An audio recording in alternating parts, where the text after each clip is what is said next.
this is Grace Park from South Korea, and today someone special is going to visit our reading competition. It's my mom. When I was a baby, my mom always read me English books, and when I read one book, I slip and get out. And Mommy, English book, and she read tons of books.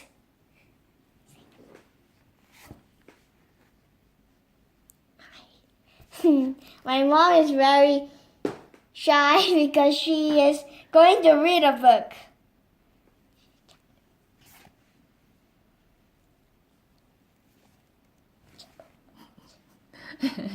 Evie and Marge.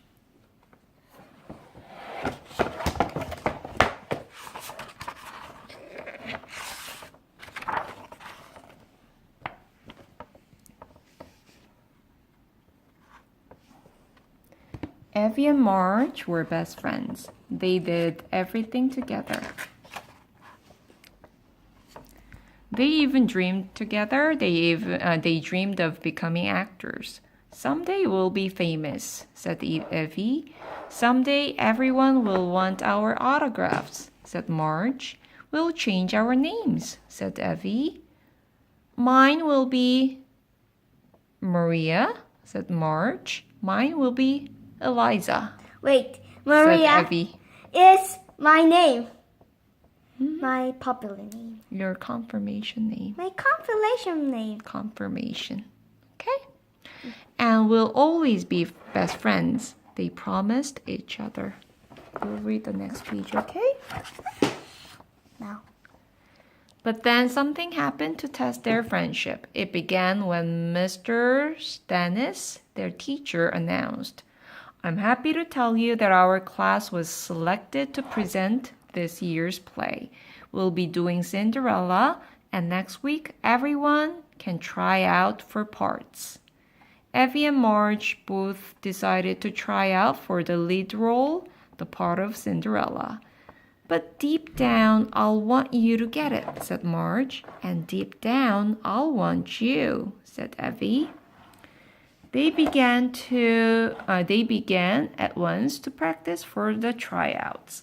Let's work on the part where Cinderella cries when she can't go to the ball, said Marge. Crying parts are so great. You first. All right, said Evie, making a cry face. Boo-hoo, I want to go to the ball too. How was that? Said Evie. Okay, said Marge. Just okay? You could have cried with real tears, said Marge. Real tears, said Evie. Watch me, said Marge. Boo-hoo!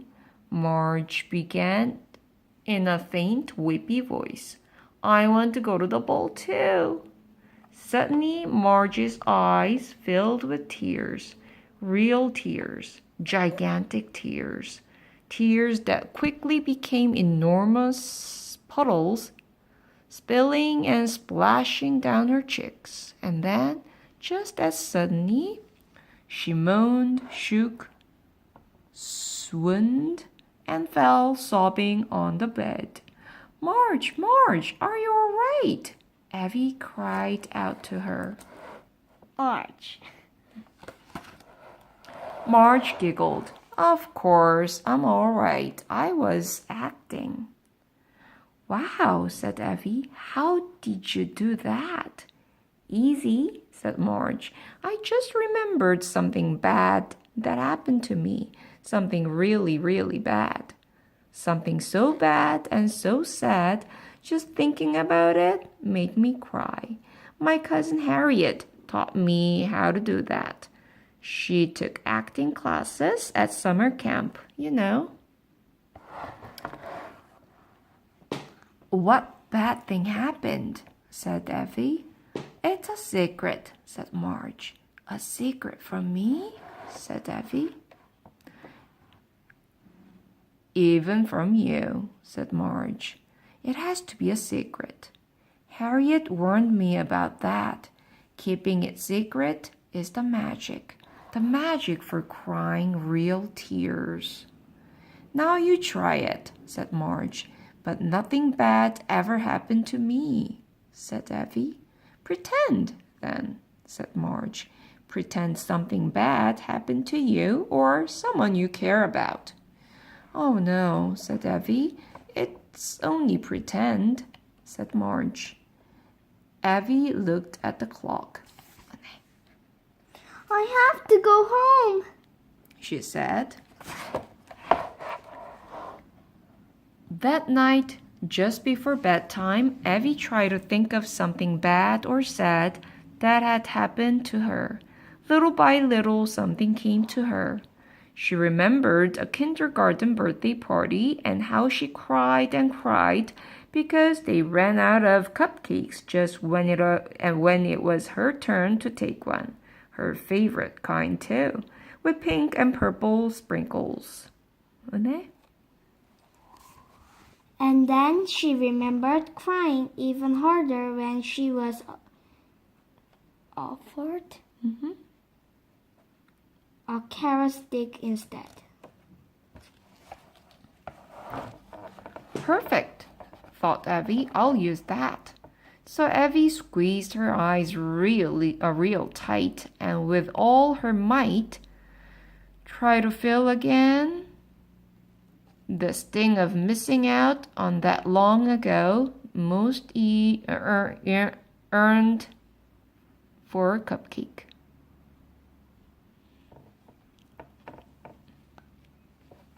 Evie got all set for tears, but no tears came.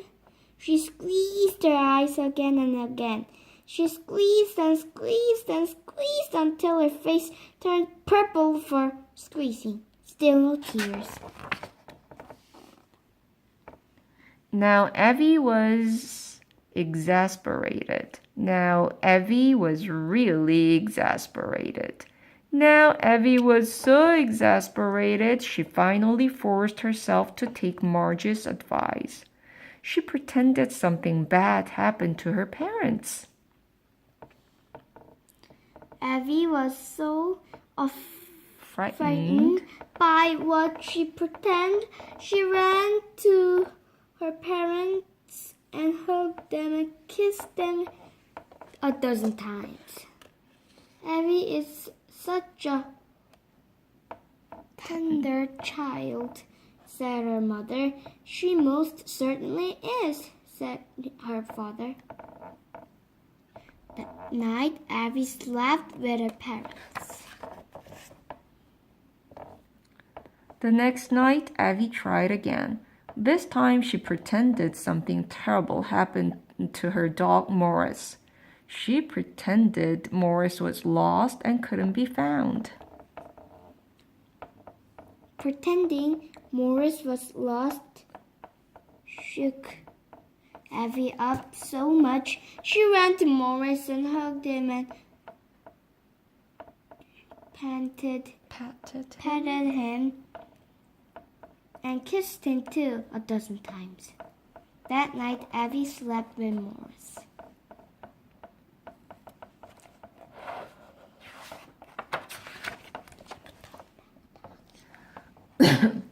The next night, Evie tried again. This time, she pretended something awful happened to her pet fish, Goldie. She pretended that Goldie, in a moment of gleeful friskiness, leaped from her bowl and lay huffing and puffing on the coffee table. Picturing Goldie so helpless tore Evie apart. She ran to Goldie, hugged her fish bowl, and kissed it too a dozen times. That night, Evie slept with Goldie. Tryouts were held the next day. Marge was first. Everyone was astonished by her free-flowing tears. Mr. Stannis even ran for tissues and helped dry her eyes. That was so moving, Marge, he said. Next, it was Evie's turn. Evie decided to give her sad cupcake memory a second Chance. She blinked hard to coax tears that somehow was lost trickling down her cheek. Nice, Evie, said her Mr. Stannis. Mr. Stannis. Now here's what we'll do. Mr. Stannis went on. Marge will play Cinderella and Evie will be her understudy. That means if Marge can't perform in the play, Evie will take her place. Evie will be Cinderella. Does it also mean I won't be in the play? Said Evie. You'll have enough to do learning Cinderella's lines, said Mr. Stannis. So in the play, you can be a tree in the forest. As Cinderella runs past, you'll say, whoosh. Very simple one. Yeah. Evie tried hard to feel happy for Marge, but at home she cried and cried. Real tears. Honest tears. Big sloppy tears. Bigger, fatter, and wetter tears than Marge's. And bit by bit, sob by sob, gulp by gulp, sniffle by sniffle, she blurted out what had happened. How she ended up playing a tree and how her only line in the entire play was whoosh. Whoosh, said her mother. Whoosh, said her father. Yes, whoosh, cried Evie. And I don't even feel like a tree, she burst out with fresh tears.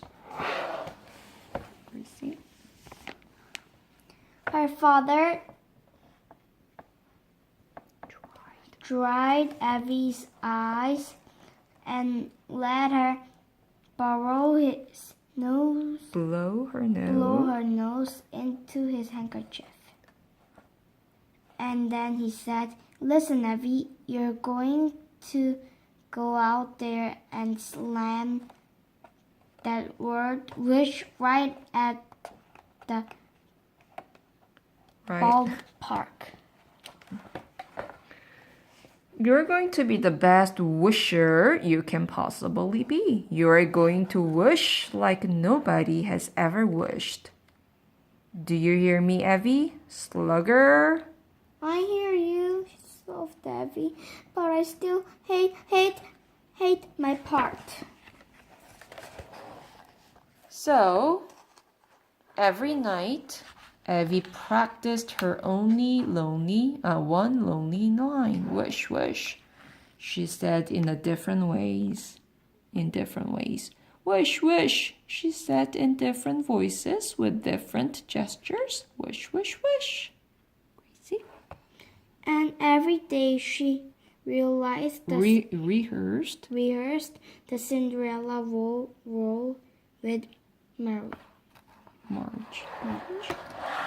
At last, the big day arrived, the day of the show. That morning, Evie awoke feeling that something was wrong. Something just didn't feel right. Soon she knew what was wrong and what didn't feel right. She was jealous of Marge. You see? Even worse, so much against her will. She began to imagine all manner of circumstances that would prevent Marge from performing in the play. Evie was so terrified by her jealousy, she welcomed the ringing of the telephone. It was Marge. Guess what? Marge sobbed. I can't be in the play.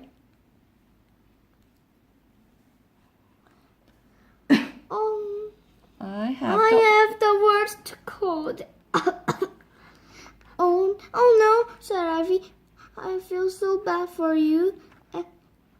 And Evie meant it. She knew.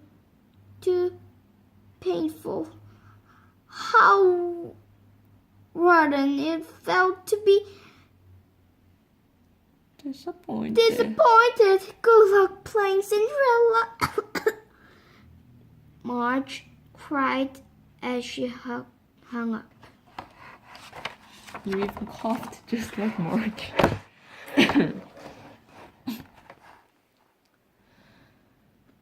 Evie arrived at school in a daze. Quickly, said an anxious Mr. Stannis. Get into the Cinderella costume. Soon after, the curtain parted and Evie stepped unsteadily onto the stage. She quickly got hold of herself, and when it was time for the big crying scene, Evie was ready. She cried real tears, remembering her bitter disappointment with the tree part, and she cried many more tears for Marge's disappointment. But she cried the most tears because being jealous felt so horrible. Right, Gracie? The audience cried better. Even Mr. Stannis cried, possibly for relief. From relief, yeah. When the play was over, everyone cheered for Evie. After school, Evie immediately called Marge. I heard you were great, said Marge. But it should have been you playing Cinderella, said Evie. Oh, good news, said Marge. Mr. Stannis told my mom the play was so wonderful, they're planning another performance. And this time, when I'm well, I'll be Cinderella. Isn't that great? Great, said Evie, and I'll gladly play the tree. Wish, Marge said kiddingly. Marge, I have something terrible to tell you, said Evie. I was jealous of you and I'm so ashamed. Gracie? Marge was quiet for a moment, and then she said, I was jealous of you too, Evie. You were? Oh, great, said Evie. I feel so much better now. Gotta go, said Marge. Marge. Love you. Love you. Love you. Eliza. Love you, Eliza. Love you, Maria, said Evie. Because Eliza and Maria were there. Imaginary words. Thanks. The following week, Marge was well enough to play Cinderella. Everyone agreed she was wonderful in the role, especially Evie. Look at Evie in the tree costume. And after that, they had an ice cream party to celebrate both performances. Oh, and guess what? Gracie? Evie had a cupcake with an ice cream. And guess what else? Her favorite kind with pink and purple sprinkles. The end. And this was my mom and Grace Park, and cheer for my mom. Thank you, Gracie. I love my mom, and this was the first book my mom and we read in YouTube. And we will upload more books with my mom. Do I have to read more? Yes, you have to do it 100 times. And did you listen to that? I think I will do 100 times Okay. if I can do it. Can you do Okay. it? I will. My mom says I will. So it was my mom and me, and we were reading Evie and Margie. And now time is for Bye.